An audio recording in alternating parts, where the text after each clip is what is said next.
Well, Quentin Tarantino has definitely done it again with a great movie with great characters known as The Hateful Eight.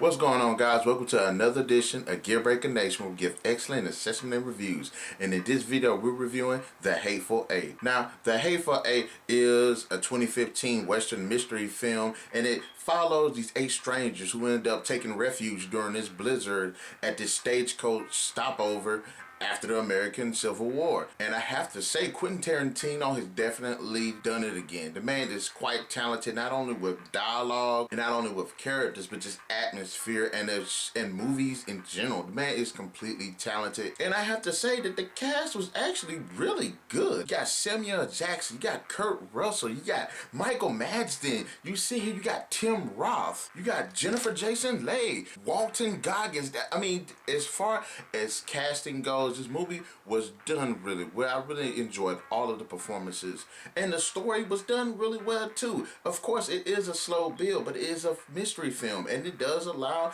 for a lot of character development, a lot of time for the audience to sit down and enjoy the characters and learn about these characters. And I have to say, the characters were done really well. They had really good dialogue, they had really good personality. I really enjoyed the different interactions each one had with each specific type.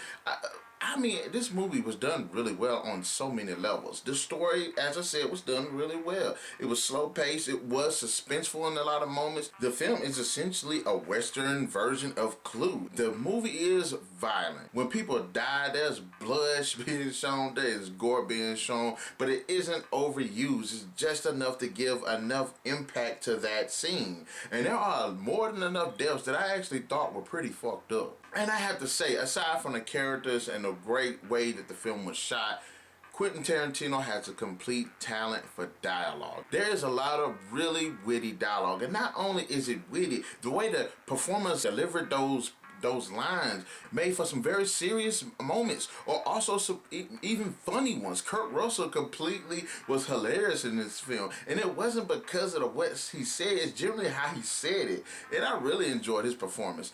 Aside from Kurt Russell, I think the other person that completely stole the show was Samuel Jackson. I really liked how these two characters kind of had this dialogue between each other and how they tended to kind of work together and how they kind of conflicted. I really liked Jennifer's character. I mean, she was a bit of a dick, but I kind of liked her. She was kind of fun with the role, and I have to give it to her. I really enjoyed that about her character. Really found myself enjoying the score, especially when it was during some of the more tension-filled moments, the more suspenseful filled moments, when things were about to go down. It was just leading up to those climactic moments, and I really thought the score was really done well.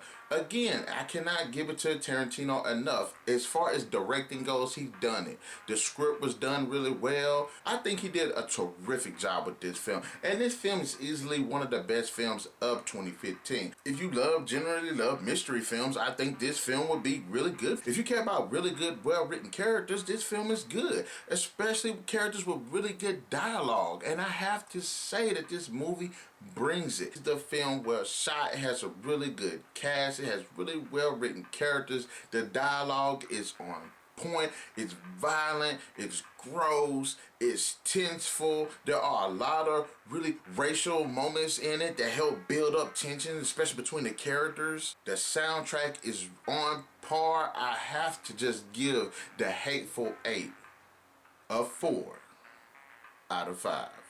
The Hateful Eight, without a doubt, is one of the best films of 2015. And props must be given not only to Tarantino, but to the performers. They did a really good job. In the comment section below, please let me know what you thought about The Hateful Eight. Which one of the characters was actually your favorite? Did you like this film? Do you think it's one of Tarantino's better films or one of his worst films? I guess I'll catch you guys on the next edition of Gearbreaking Nation. And remember, keep those gears turning.